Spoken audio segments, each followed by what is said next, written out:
Wondering what's next in your business or personal life? Welcome to Success to Significance, Life After Breaking Through Glass Ceilings, a podcast dedicated to helping you with all of life's challenges, discoveries, and opportunities. Whether you're seeking a new career, retirement, or simply wanting to make an impact in your community or the world. Join Jen Du Plessis and her guests as they explore how to start, what to do when you're in the thick of a change or growth, and how to leave a mark in this world after breaking through your next achievement. You are moments away from the aha you've been seeking. Hi, everyone. It's Jen, and welcome back to this episode. I am so delighted to have our guest with us. Today, Jude Morrow, and I met him on Clubhouse. Here's another Clubhouse podcast connection. I'm absolutely loving Clubhouse as long as I'm doing it strategically and not hurting myself by being swallowed in by it. But Jude, welcome to the show. Happy to have you. Thank you so much, Jen. I'm really delighted to be here. It was lovely to meet you on Clubhouse, and I've been so excited to continue our conversation off the app, and I'm really glad that we've met. Yeah, me too. So let me give you Jude's bio so that we can have this wonderful conversation here on Success to Significance. And really, this is going to be about breaking through glass ceilings. There's no question about it this particular episode. So hang in with us. Very interesting information. And if you're in business, and we now know that we have multi-generations working in our workforces, right? We've got 5 generations working all at the same time, and never before we had this. But wait till you hear about Jude, because we also have a unique spectrum of individuals as well. We were filled with tons of different personalities.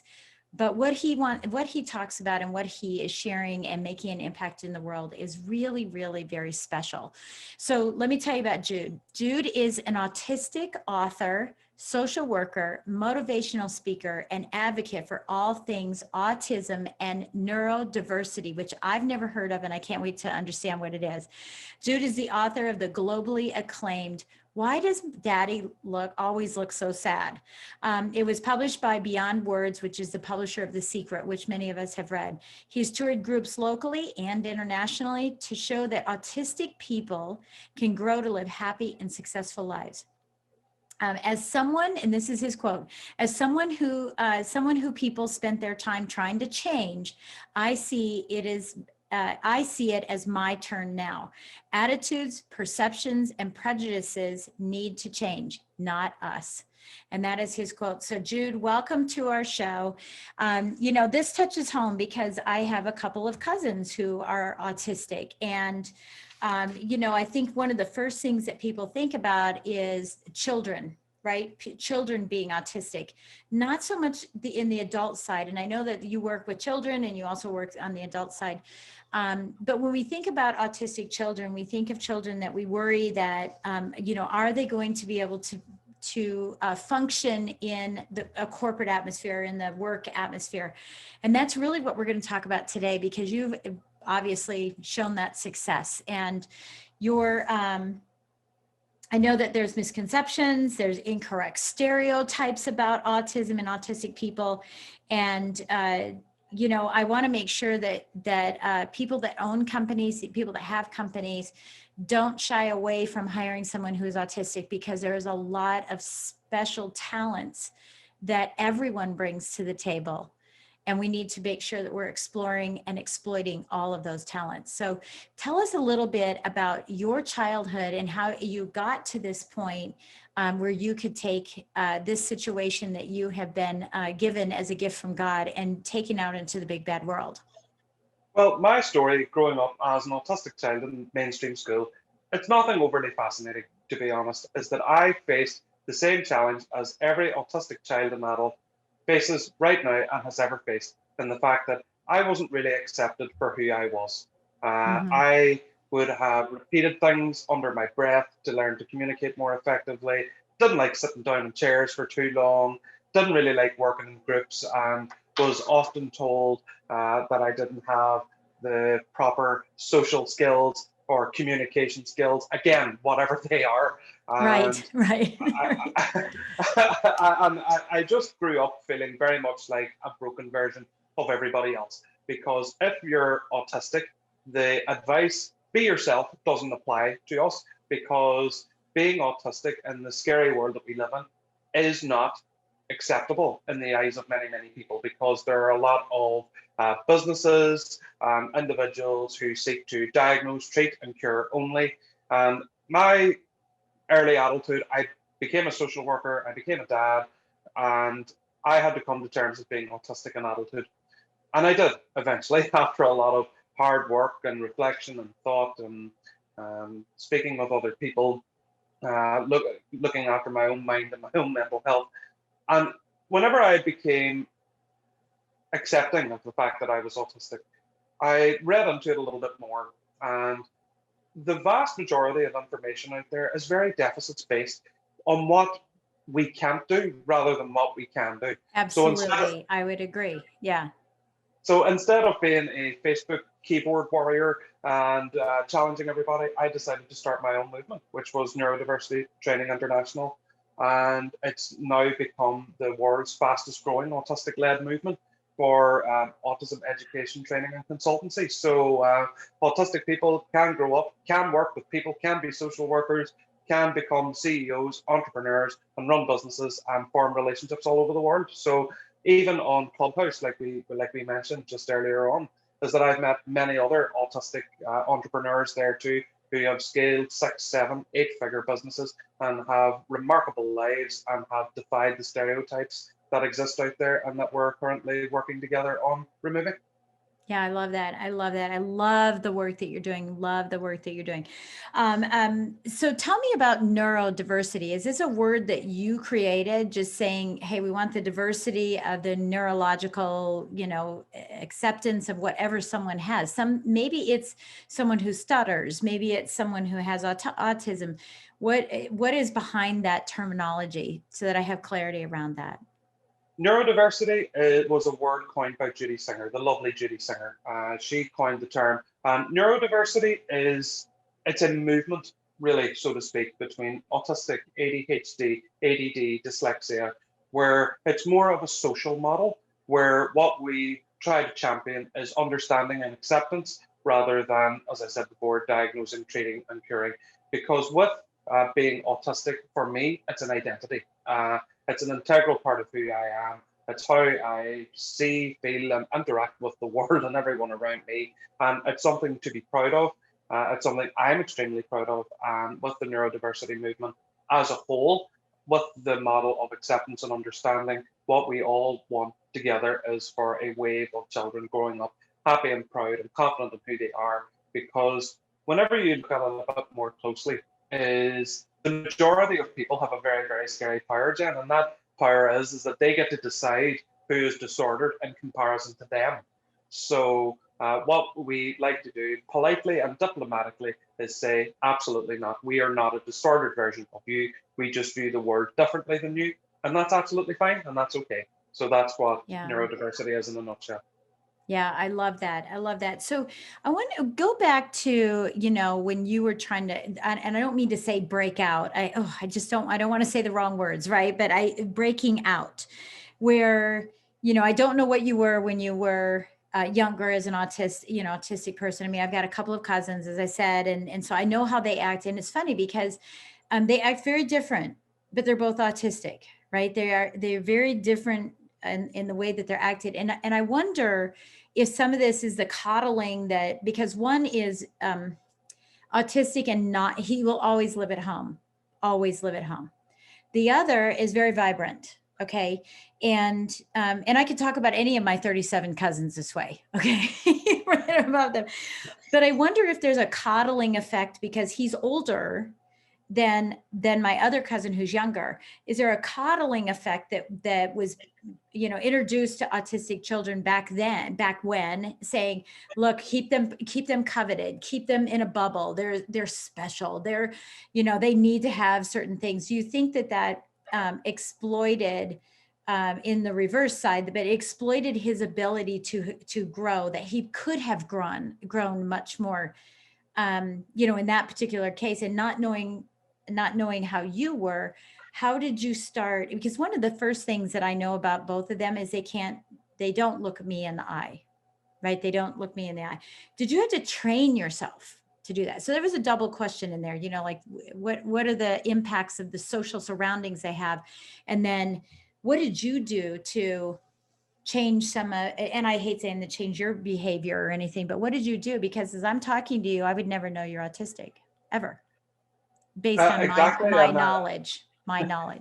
And the thing is, with autistic people, we're all different. That's why it's called an autistic spectrum. It's not a scale Yeah. of severity that goes from left to right, as in less autistics down here, more autistics up here, and Right. you are just somewhere in between. We're all completely different. Some of us are very outgoing. Some of us can look people in the eye. Some can't. Right. Some function very highly. Some have different care needs. Some have different support needs. But at the same time, we're all in it together, and that we're all autistic, and we are so different. That's why it is a spectrum, not a continuum, so to Yeah. speak. It's very interesting though that you do mention whenever it comes to like a coddling effect. It's very difficult to say, but think of it this way: is that this is what I always say. I think as time has gone on, that there has been more of the coddling effect that you are alluding to, where there's more of an emphasis on therapy and diagnosing and treating and cure, when really we don't want to change for anybody. Right. For me, the only behavior that I really exhibited was that I suppressed who I was in order to try and fit in with my peers. That's called masking. I sort of adopted another personality in order to become what society would deem to be socially acceptable, because that's what my existence was like. As in, And that had to be draining. And it is draining. It was draining. It really was. And the bottom line is that if you're autistic, a lot of people will tell you, and I have to admit, a lot of well-meaning people that maybe don't know the impact is, if you behave a certain way, you will be acceptable to them. And Yeah. that's really, really sad. And it's all done in the name of inclusion and trying to have these kids or adults fit Right. in. And I suppose the main behavior change I did is that I stopped doing that, and I had to become proud and happy and in my own skin, become content and happy in my own skin. And I mean, I'm not an eternal victim. I'm not going to say, oh, society didn't accept me, society pummeled me and put their foot on my head to keep me down. I was my own worst enemy a lot of the time too. I can throw my hands up and admit just that. But that's ultimately. But I do see my cousin, saying, it's actually my second cousin, but I see my cousin saying, Joey, don't do that. Joey, don't do that. Joey, don't do that. And that concerns me, for his well-being. So, help me, and as I'm thinking through this, I'm thinking, okay, there's a spectrum, right, of alcoholism, right? It's the same thing, there's this whole thing about alcoholism. You can have a functioning alcoholic, and you can have a mess of an alcoholic. You can have a drug addict. You can have a sex addicted person, right? You could have all these things in society. I also think that the society as a whole, we all mask. Don't you think we all mask to a certain extent, who we are, or who we, I mean, like, I don't know. I think you see me, and I think I've been doing my podcast for so long, that not just this podcast, but other podcasts for so long, that there's no mask on me. I mean, I am who I am. This is who I am when I turn off the camera, and everything. I am who I am, but there is a certain amount of masking that happens in society. So how do the people, I'm just going to use some real weird words. So I'm going to use normal people. Okay. Like the normal people go, you're different, you're different. You're not whatever. But if I'm also that person who feels like I'm masking, what is some advice that you can give to all of us to unmask? Generally, just unmask. It's not as simple as just saying unmask, or people should just take off the mask, so to I speak. know. And this is the whole point of the neurodiversity movement in particular, is that society should be so accepting and understanding that the need to mask shouldn't happen anyway. I mean, that again, that puts the onus on us to remove a mask, rather than putting the onus on everybody else to be understanding, so we don't even need to have it. And the difference is, and there is a lot of spectrums and and variations in a lot of pathologies, whether that is alcoholism or cancer or anything else. And Absolutely. I mean, for me, whenever I worked as a social worker, which I did for a long time, I mean, there is very little to nothing meaningful about alcoholism or having cancer. But the difference is with autism is that there is something meaningful about being autistic, and that it makes Jude Morrow Jude Morrow, and I'm extremely proud of that. And for so long, I wasn't allowed to be proud of that. And I think everybody should be proud of their identity and who they are, and shouldn't feel the need to cover that for anybody. I mean, Yeah. that's what the problem is. The problem isn't that we mask. The problem is that we feel that we have to in order to fit in with everybody the way society sits right now. Yeah. Yeah. And it's just exasperated in autism as opposed to something else, but I still think the masks exist. Help me, because I'm curious, right? I'm really, really curious. And I apologize if some of my questions are, I hope they're not hurting anybody's feelings, to asking these questions, because it's just part of the unknown for me, right? This is anything. If you see someone who's in a wheelchair, people tend to, because it's, we don't know how to approach, right? It's not that I think they're horrible or think anything. It's just the uncomfortableness of knowing how to approach. So help us understand how to be accepting of someone who is autistic. And we're talking specifically about that for this podcast. But, if I know that someone's autistic, instead of backing up, how do I move forward? How do I engage with them? How do I ensure that they know that they're comfortable around me so that uneasiness doesn't happen? It's one of those things. I'm not really a big believer in energies or anything like that. But whenever I feel people are staring at me, or if I have any quirks, because I'm quite fidgety, I pace up and down, I pick at myself, and I notice that people can often look at me whenever I'm doing that. I'm Hey, quite I'm twitchy and fidgety very, too, by the way. I'm fidgety. I get fidgety because I sit here all day in this cockamamie chair. I get real fidgety as well. Yeah. I think it's, there needs to be an understanding of people are different. If you see someone and they are different, I mean, that doesn't necessarily need fixed. That doesn't need cure. That's just who they are. And I mean, it's the lens of everyone that change going forward, and to understand that people just interact and see the world in a different way than you do, and to kind of find peace within yourself that is a reality. And I know that so many people have their hearts in the right place whenever it comes to wanting to help people, to make people fit in, or to cure things that they feel may be unsettling for them to look at. But it's just not true. It's not the mindset to have, is that some people do the things they do, and it shouldn't need a cure, because people like different sports teams. I don't think, oh gosh, they support the wrong sports team, I need to Right. put something in the DSM and get a cure for them. It's exactly the same concept. Yeah. Yeah. Yeah. Okay. I certainly understand that. Okay. So let's make a shift over to what you do for businesses. And I'm going to read what you have here as well, but autism-based businesses and nonprofits are suffering greatly. And you're going to explain why they're suffering greatly. As both an autistic person and a qualified social worker, I transform autism-based nonprofits and businesses with my professional and personal experience. So tell us, one, why are they suffering greatly? And two, what do you do to help them grow? Well, the first thing is, if a business has things like, offensive symbols and terminologies, like a puzzle piece, that's rejected by the autistic community. The lighted up blue thing, also rejected. And What things lighted like, up blue thing? there's a campaign that's out every year that will be coming up around April. You'll probably see it everywhere. Lighted up blue for Autism Awareness Month. Oh, okay. Uh, Okay. Gotcha. It's offensive. so, yes, Oh, for a number. wow. First one, the first thing is it doesn't take into the inequality experienced by autistic women and girls, the color blue, which, because I mean, I fit the perfect stereotype for autism, me being a white middle-aged or a white middle-class boy. So there's a lot of autistic women and girls who are fighting to be recognized, because there is a gap in diagnoses, and it's something that I do want to champion, and I want to mention whenever I'm seated at the table, because it's a big issue. But there's a medical model whenever it comes to autism and autistic people. And a lot of businesses do have that medical model because there, as time is going on, there's more and more proud autistic voices who are saying, we don't really accept what you're standing for. Mainly a lot of therapy-based centers and therapy-based movements, which is a huge lobby in the US, worth about 15 billion a year.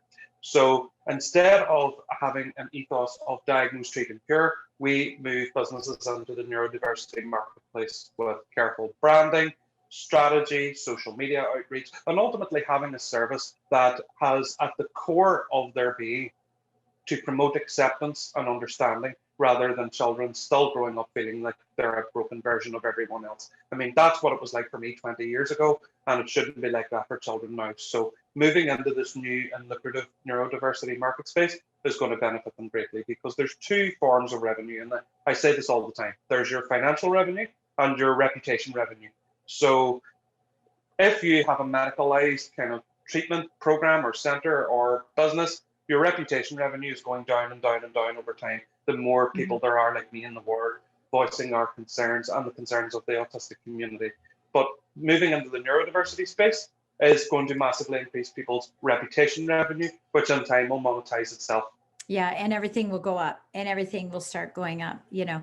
Can you give us an example of, you know, a client, leave them unnamed, but a client that you helped that was, you know, just an entrepreneur struggling, you know, because, you know, there was this prejudice against their company and people say, oh, don't go there because he might maybe mess up your accounting because they think they're, you know, whatever anybody thinks. And by the way, my whole perspective is changing, but it's, you know, that prejudice that happens there. So give us an example of what you, and I imagine this person felt really low, felt really beat down personally. So what did you do to help them get through that? And what did that transformation look like now?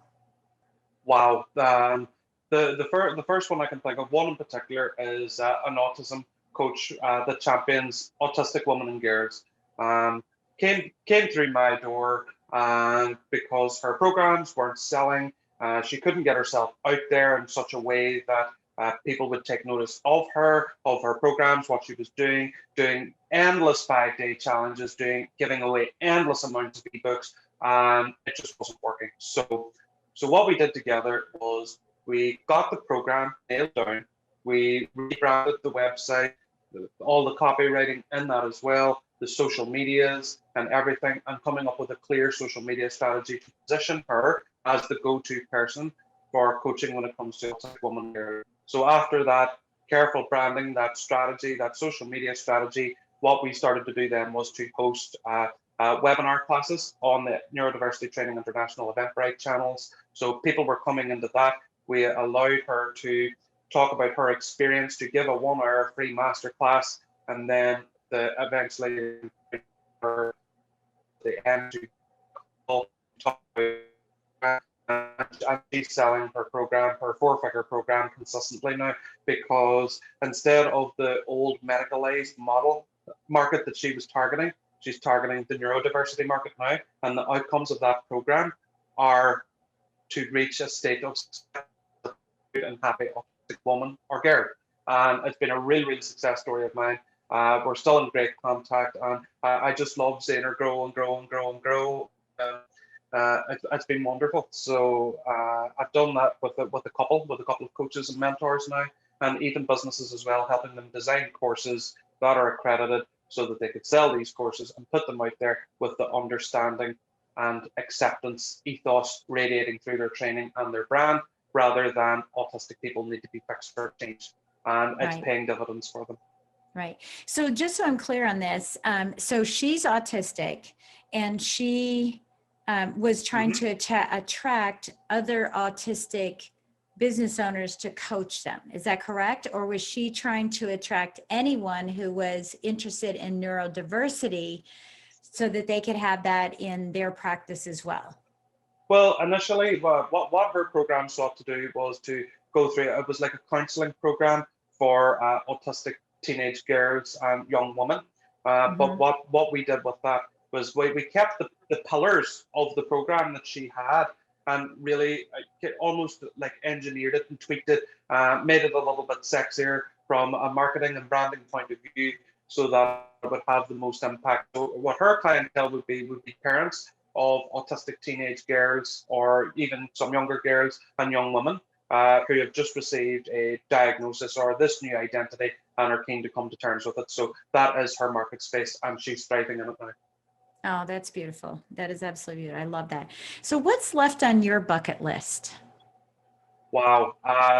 There's so many things left on my bucket list. I mean, really, what my ultimate aim is in life is to have a world where neurodiversity is at the forefront, and all of the sad, horrible stereotypes and judgments are a thing of the past. And this new and progressive way of seeing autistic people as gifted rather than having deficits is really going to be the way forward. Because I mean, we have the best team ever. Like, if you look back over history, some of the most intelligent, gifted minds of our time were autistic. I mean, Einstein, Stanley Kubrick, even Krista Holmans, Marie Curie, Jude Morrow, the list is endless.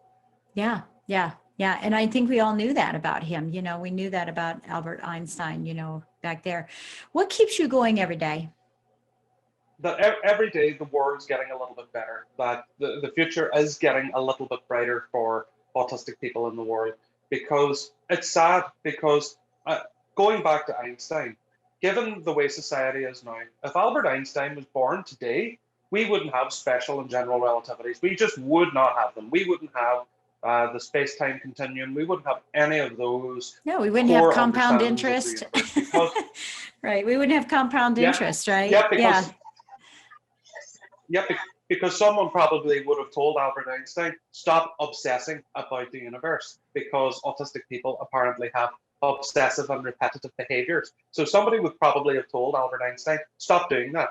But back then, he was able to be unapologetically himself, and look at the result. So whenever autistic people are allowed to be unapologetically themselves, wonderful things happen. So stop suppressing it. I love it. I love it. And I love the way that you phrase that. And that is a perfect way for us to end. So what can we do to help you? If someone's listening to this, one, if they're autistic, they need to get in touch with you. We obviously know that. But if they know someone who's autistic, or they have an autistic person in their lives, how can we help? What can we do? I think, as for me, I'm very much a person of adding value, of serving other people. And I think if I was to give a real nugget of gold to end the show on, is that being autistic is okay. It's nothing to be fearful of, because even whenever people say to someone else, oh, my child is autistic, it's almost like, oh gosh, I'm so sorry. Instead of saying, you know, oh gosh, I'm so sorry, say, congratulations, some of the most gifted people the human race has ever produced have been autistic. Congratulations, what a great club for your child to belong to. Beautiful. Yes, well done. I think people should do that instead. That's beautiful. And I mean, seriously, that is beautiful. I love that. And you know, that is a 180 degree turn. And, you know, it's something that we all need to be doing in today's world. And I think everyone's more open to it right now. We're very open to the diversity that's happening and we're experiencing in the whole world. So, you know, timing couldn't be better. I'm glad that you're at the forefront. I'm glad that you're doing this. And I love that you became a social worker, because there's so much of the, you know, the psyche of people in this as well, both on both sides. And that really makes you a very unique and special person. And being able to stick your neck out the way you do, to, you know, speak on behalf of an entire group of individuals in the world is just very impressive. And I want to honor and acknowledge you for that, for the work that you're doing. It is very, very important. And I appreciate that you were doing it for everybody, and for me too. It's not just not just for the autistic world, but for everybody. So thank you so much. So what is the best way for everyone to get in touch with you? How do we open those doors? Get in touch with me. Whether that's on LinkedIn or Facebook. It's just type my name into LinkedIn, Jude Morrow. I have the most open DMs on the platform, or reach out to me through my website, which is neurodiversity-training.com. So my door is always open, and I am a black belt in responding to people, so I'm easily obtained. Okay, that's awesome. I love that. I'm a black belt. Yeah, and we'll have that link here in the show notes as well, to make sure that that everyone can get in touch with you and that we can start following you. I know I've already started following you. I tend to do that before my interviews to make sure I can start following. So I'm excited to see what's, part of that. And I just, want to let you know that if there's anything I can do for you, please let me know what I can do to help you with this movement and move everything forward. And I just say thank you for joining me. I know it's late over in Ireland and it's it's afternoon here in the US, but it's so great to have the opportunity to meet with you. And I thank you for being on our show today. Oh, thank you, Jen. And I promise the pleasure was mine. I can't thank you enough. So thank you so, so much. You're welcome. So everybody, thank you so much for joining us today and taking time out of your day to listen to what we have to say about cracking and breaking through glass ceilings, whatever they may be for you or for other people. And I remind you again, if you would please give us a great 5-star rating and write a review about what you learned or the thoughts that you had or the one word that you took away with it. Thank you. He's doing 555. The great 5-star review. We don't ask for 1 star, right? We want 5-star. So, I really appreciate everybody's time, and we'll catch you next time on the next episode. Make it a great week. You've been listening to Success to Significance with Jen Du Plessis, the #1 podcast for people wanting to give more value and make an impact. Loved this episode? Be sure to subscribe right now at www.jenduplessis.com/S2S for more stories, strategies, and thoughts to help you gain significance and success. And if you like what we're doing, don't forget to give us a rating and review so we can continue to bring you the best content possible. Join us next week for another breakthrough episode. Thank you for listening.